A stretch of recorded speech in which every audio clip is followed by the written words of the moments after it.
Yo. Check, check, 1, 2, 3. 1, 2, 3.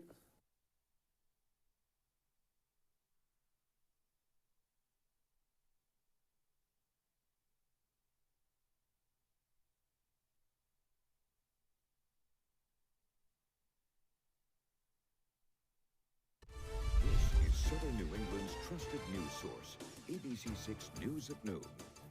And good afternoon to you, folks. Thanks so much for joining us today for ABC6 News at Noon. I'm Casey Cancel. We'll begin with the story that is new today at noon. The state is upgrading charges for an Attleboro man accused of burning down an elderly woman's home in the city. Back in November, 80-year-old Judith Henriques was killed in a house fire on Division Street. Prosecutors say 42-year-old Adam Rollins is being charged with murder and arson of her home. Rollins was originally charged with robbing and assaulting Henriques. He is due in court later today. A Watertown man arraigned in Kent County District Court this morning on 5 charges, including DUI resulting in death in a single car crash on New Year's Eve. 25-year-old Christopher Vincent allegedly lost control of a car and drove off Route 146 north just after 2:30 a.m. December 31st. State troopers found the victim, William Malloy, thrown from the car, and after administering CPR on scene, Malloy was pronounced dead at the hospital. According to witnesses of the crash, Vincent was also seen throwing alcohol out of the car, and drugs were also found in the car. Vincent is being held on $50,000 surety bail, and a judge also temporarily suspended his license. A Rhode Island state agency approved a new housing option for the homeless. At a meeting this morning, the Office of Housing and Community Development gave the okay to a warming shelter on Hartford Avenue. The hope is to have it up and running by the end of January. Rhode Island Housing Secretary Josh Saul was scheduled to present, but was not at the meeting this morning. This comes amid complaints, too, about the living conditions from homeless staying at the Cranston Street Armory. Tiverton firefighters responded to a rollover on Route 24 north this morning. This is on the off-ramp to the main road in town. The fire department says nobody was hurt in this crash. Moving now to an ABC6 News update on the disappearance of Massachusetts mother Anna Walsh. Her husband Brian behind bars, charged with misleading investigators looking into her disappearance. ABC's Morgan Norwood has more. The search into the disappearance of Massachusetts mom Anna Walsh entering its 10th day. Overnight, our ABC affiliate WCVB was there as police in hazmat suits combed through the trash at this trash transfer station. It comes just hours after Anna's husband Brian, bail was set at $500,000 cash, went before a judge. It's also when prosecutors revealed a grisly discovery. Crime scene services recovered and found blood in the basement area. There was also a knife that was found. Anna is a 39-year-old mother of 3. She was last seen in the early hours on January 1st. She was supposed to catch a flight for work later that day. Prosecutors say Brian told police Anna took a rideshare to the airport at 6 a.m., but investigators believe she never took that ride and never boarded a flight. Brian Walsh was arrested over the weekend, charged with misleading the investigation. He's pleaded not guilty. Mr. Walsh has given several interviews. We have consented to searches of his home. Prosecutors say Brian's account of the day after Anna went missing simply doesn't add up. He allegedly told police he only left the house to take his son for ice cream, when authorities say they have proof he also went to Home Depot and bought about $450 in cleaning supplies. Typically, you arrest somebody on a lesser charge is to get them off the street. Then you start questioning them about what really happened to his wife. Brian Walsh's attorney argued that he has been incredibly cooperative with investigators. The couple has 3 young children between the ages of 2 and 6. I'm Morgan Norwood, ABC News, New York.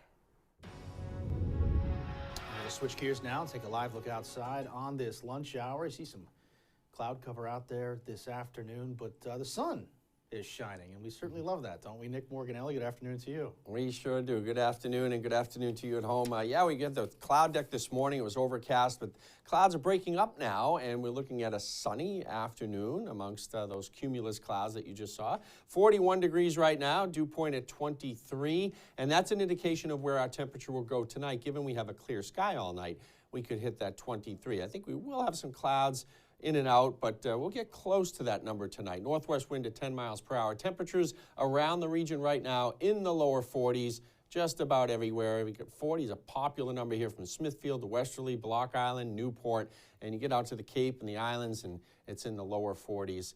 Satellite radar showing the clouds dissipating across eastern and northern New England. And we've got clouds off to the west, so we should look pretty good for this evening, at least some moonlight for the first part of tonight. But there are some clouds coming in from the west. You can see a little system there rolling through Ohio.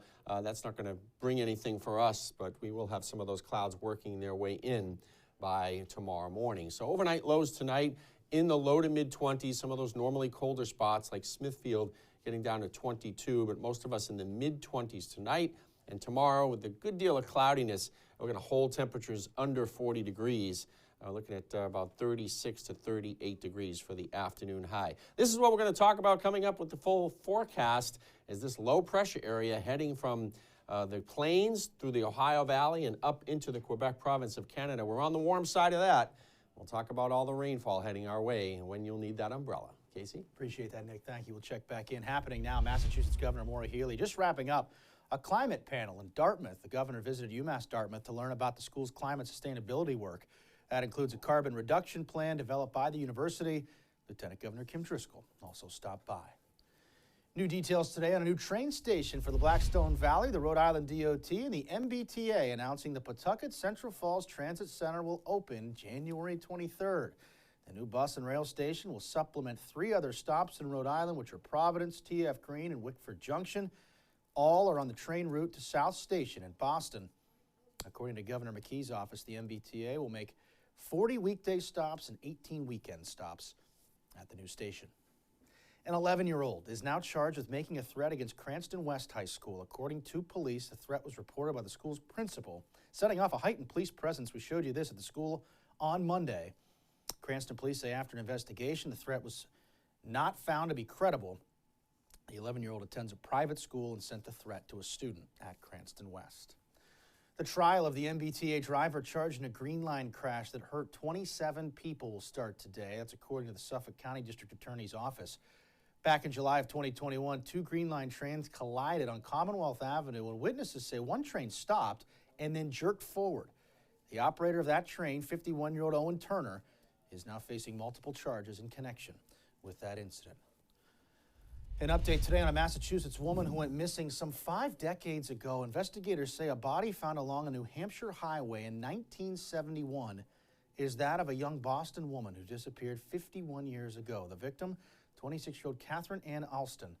Forensic analysis showed she'd been dead for about 1 to 3 months, before she was found. But investigators say at the time, no one reported her missing.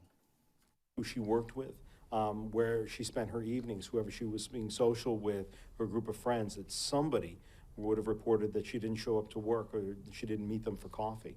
And yet nobody did. So that is one of the more interesting aspects of this case, and that's one of the big mysteries we're hoping we get help in solving. In 1971, Alston's parents and siblings moved from Massachusetts to Texas. The next step now is finding out who's responsible for her death.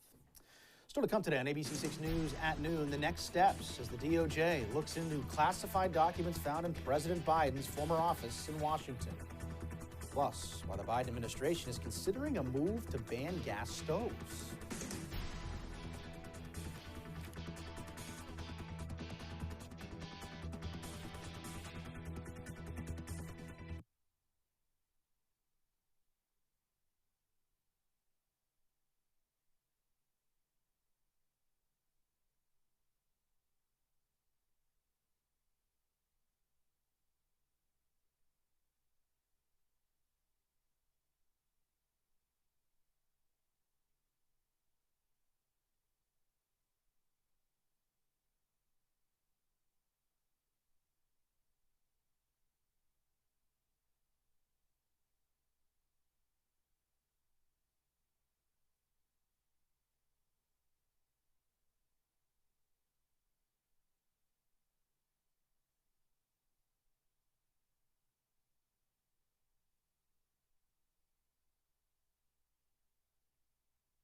Welcome back. Checking national headlines. The Justice Department has launched a preliminary review into documents, classified documents found during President Biden's time as vice president. Elizabeth Schulze updates us today. The Justice Department launching a preliminary investigation into the possible mishandling of classified files from President Biden's time as vice president in the Obama administration. Sources tell ABC News a small number of classified documents were discovered one day before the midterm elections last November in an office at the Biden Penn Center think tank in Washington, D.C.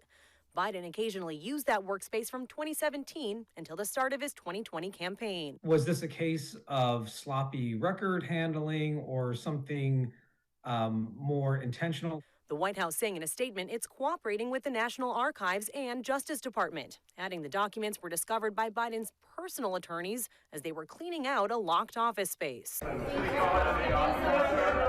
Last night, the president not answering reporters' questions as Republicans are quickly drawing parallels to former President Trump's mishandling of hundreds of classified documents that authorities say he brought to his Mar-a-Lago estate. It's how ironic. I know Joe Biden was quick to criticize President Trump for mistakenly taking some documents that were apparently classified. But the White House says Biden's lawyers immediately notified the National Archives and the files were turned over within a day. The archives unaware they were missing. That's a contrast to Trump, who was involved in a long-running legal battle with the archives, where he allegedly resisted an FBI subpoena for the return of classified documents, which prompted the court-approved raid. Authorities also claim they found evidence Trump tried to obstruct their investigation. A source tells ABC News that Attorney General Merrick Garland has assigned a U.S. attorney from the Northern District of Illinois appointed by former President Trump to oversee the review of these documents discovered at the Biden think tank. Elizabeth Schulze, ABC News, Washington. And there's also this today. More than a third of U.S. households cook with a gas stove, but the U.S. Consumer Product Safety Commission is reportedly considering a ban on them. Bloomberg reports the federal agency is concerned about indoor pollution linked to gas stoves and says the stove's usage is associated with an increased risk of current asthma among children. The CPSC is also considering other options like setting standards on gas stove emissions.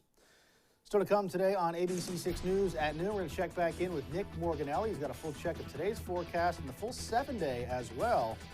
Some rain moving in for the end of the week. You're watching ABC6 News at noon. Stay with us.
And now, your ABC6 Storm Tracker weather with meteorologist Nick Morganelli. And good afternoon. We got some sunshine developing for the rest of the day. Temperatures are in the lower 40s, light wind, pretty nice for early January, almost mid-January now. We're getting through the month pretty easily, and we take a look at our weather headlines. It's a mild afternoon all week. No Arctic cold in sight. And we'll look at that in just a minute. Wet weather Thursday night through Saturday, with the peak of that wet weather coming on Friday morning. We're getting drier and colder by Sunday, but we've got a transition from the rain to the drier air, and I think Saturday is still going to feature some showers. So first half of the weekend, I think you may still need the umbrella. Temperatures right now on either side of 40 degrees, mostly above 40 though. New Bedford at 43 right now, as well as Wakefield. It is 40 degrees in Smithfield. And as we widen it out here, we look for the cold air. We see some winter cold. Bismarck, North Dakota, Minneapolis, 25 there. And you see the magenta color there up by the Hudson Bay, up in northern Quebec province and Ontario province of Canada. There it is. Sure, it's below zero up here, and we want it to stay there. And right now, there is really no Arctic air in sight. As a matter of fact, we look towards the western part of Canada for that Arctic air to build and then release into the Midwest and then into the Northeast. And right now, there's not a lot there. There's a little bit, but it's not the deep, deep Arctic cold that we look for. And then by the time it gets here, it modifies and it's still near zero. We're not seeing that at all. We do see this cloud scouring out, and it is a January sun, so it is a weak sun, although it is getting a little bit stronger every day. We do have the sunshine in northern New England right now. Good day to ski, that's for sure. Light wind, and they had a little fresh snow overnight and this morning. And for us, we're staying dry. We've got some clouds to the west. Those will drift in late tonight and tomorrow morning. For the most part, we stay dry. There's not a lot going on, but there is a storm system that is entering the west coast again. They've gotten over a foot of rain in some areas here. They're getting more today. The folks are really dealing with the mudslides and the flooding and a lot more roads washed out and so forth. That system is going to move over the Rockies and redevelop over the heartland of the nation tomorrow, and then start to move northeastward towards the Great Lakes. So we call that an inside runner. Now let's take a look at it. High pressure in control. It slides over us by tomorrow morning. A very light wind tomorrow. Some clouds drifting through, so we got clouds to deal with tomorrow. Then Thursday morning, high pressure on top of us. We're cloudy. And here comes the low pressure area with that snaky warm front out ahead of it, the red line with the humps on it. And as it pushes into the cold air, it develops the snow ahead of it, rain south of it with a strong southerly wind. And on the backside, the cold's driving down through Ohio and the Midwest. So this storm will be pretty powerful. It'll slide north and west of us. So we're going to stay on the warm side of things for Thursday night and Friday. And you can see the wind here starts to freshen out of the southeast at around 20 miles per hour by Thursday afternoon. It's going to go a little higher than that as the storm ramps up on Friday. So it's a windy, wet Friday ahead. Tonight, 25, seasonally cold, not much wind. Not much wind tomorrow either, but out of the easterly direction. We do cloud our skies up quite a bit. We may touch 40 degrees tomorrow. And then Thursday, cloudy, evening showers coming in with that warm front approaching, and then it's the all-out rain Friday morning, Friday afternoon, and then it becomes showers on Saturday. The system's still spinning over us, might kick off a shower even so on Sunday, but it gets colder on the backside of that system, but not terribly cold, just seasonally cold. Casey? We can deal with that. All right, Nick, thank you. Still to come today on ABC6 News at noon. It is Tuesday, which means the RISPCA is here, and they brought with them Zoe the cat. We'll tell you how you can make her yours.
Pick of the Litter on ABC6 is brought to you by Pet Supplies Plus.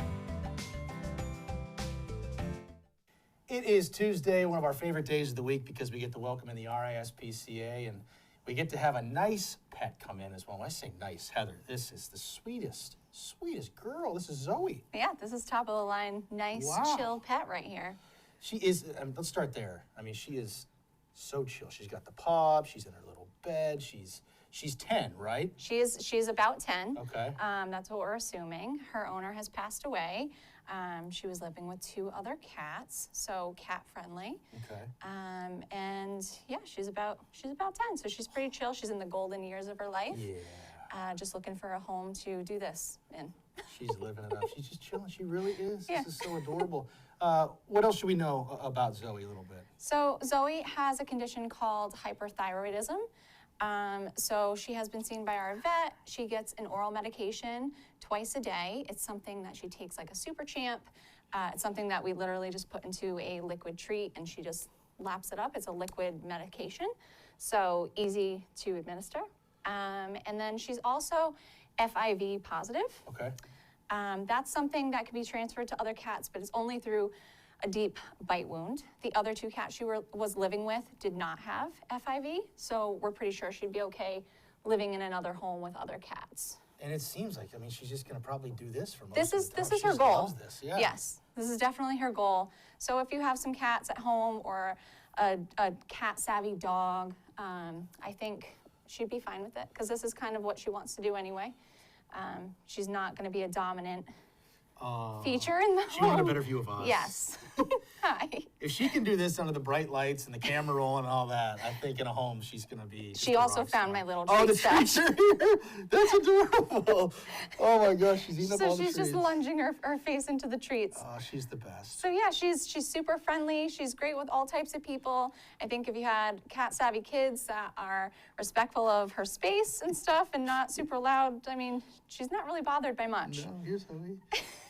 And if somebody wants to adopt Zoe, how would they get in contact with you guys? They would go onto the RISPCA website and they would be reaching out to Olivia, who is the cat manager there, and that's how they would get an adoption out for her. I think anybody's going to love Zoe if they adopt her. She is the sweetest. She really is. Heather, thank you so much. Oh, thank you so much. We're back with more ABC6 News at noon after this.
Welcome back. Nick's got a final check of that forecast. Nick? Thanks, Casey. Yeah, sun and clouds for today, and temperature near 42, which is where it is right now, so no change there. But tonight, some partial clearing this evening, so we've got temperatures dropping to the low to mid-20s, so maybe 25 for an overall temperature statewide. And dressing the kids for tomorrow, dress them for 28. Mittens and moisturizer for the kids, 38 in the afternoon. Lots of clouds around tomorrow. Those clouds are a precursor to this low pressure, a storm that moves up into Quebec province that slides in to slam us with some heavy rain for Friday morning. There's the 7-day forecast. Rainy times, Thursday night, Friday all day, and Saturday. Casey? All right, Nick, thank you for that. Thank you, folks, for joining us today. The news continues first at 4, and ABC6.com is always on. For Nick Morganelli, I'm Casey Cantz. Have a great rest of your afternoon.